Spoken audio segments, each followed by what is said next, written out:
पहिल्यांदा तर मी चाणक्य नाही, मी अतिशय साधारण कार्यकर्ता आहे. माझ्या पक्षाने मला संधी दिली म्हणून इथपर्यंत पोहोचलो आहे. चाणक्य ही नाटिका मी बघण्याकरता आलो.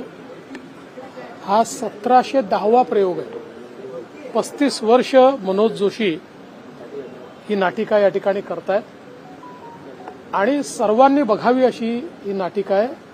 कारण खंडामध्ये विखंडित असलेल्या भारताला एकसंध करून एक प्रचंड आणि अखंड भारत निर्माण करण्याचं काम चंद्रगुप्त मौर्यांच्या माध्यमातून चाणक्यांनी केलं होतं. राजनीती, कूटनीती आणि अर्थनीती ज्या 3 गोष्टी कुठल्याही देशाला महत्त्वाच्या असतात, त्या तिन्ही गोष्टींची मानकं ही 2500 वर्षापूर्वी आर्य चाणक्यांनी